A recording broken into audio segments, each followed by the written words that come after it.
Sama Anda. Kita ke informasi pertama, saudara. Sebuah motor gede jatuh ke jurang sedalam 20 meter di Banjar, Jawa Barat setelah melewati jalanan licin di Purwaharja, Kota Banjar, Jawa Barat. Motor gede yang jatuh ke jurang ini, saudara, mengalami kerusakan parah, diantaranya ban depan moge yang patah.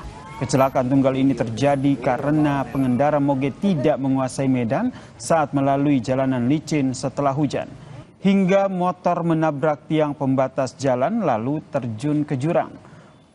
Polisi dibantu BPBD Kota Banjar, saudara, kemudian mengevakuasi motor gede dari jurang sedalam 20 meter.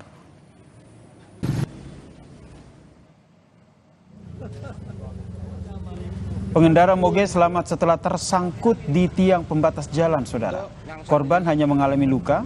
Wakapolres Banjar, Kompol Dani Prasetya, mengatakan salah satu pengendara dari rombongan moge mengalami kecelakaan saat melaju dari arah Ciamis melintasi Banjar.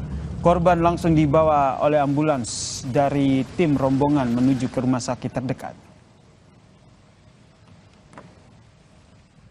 Masyarakat ada kecelakaan saya kategori laka tunggal, tapi kita masih dalami. Alhamdulillah tadi tidak ada korban ya.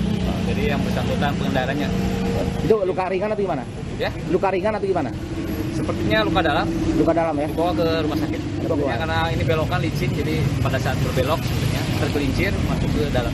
Masuk. Itu jurang kira-kira ada 20 meter, Pak? Ada di bawah.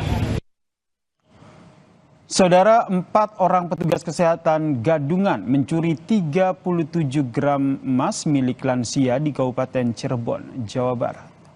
Dengan modus menawarkan jasa terapi dan cek kesehatan, pelaku diduga menghipnotis dan kemudian membawa lari perhiasan milik korban. Aksi para pelaku ini, saudara, yang terdiri dari 3 perempuan dan seorang laki-laki ini terekam kamera pemantau. Keempatnya mengaku sebagai petugas kesehatan dan menawarkan terapi lanjut usia.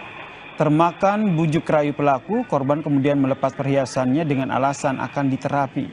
Pemilik baru menyadari cincin dan seluruh perhiasannya hilang saat pelaku sudah melarikan diri. Korban mengalami kerugian puluhan juta rupiah.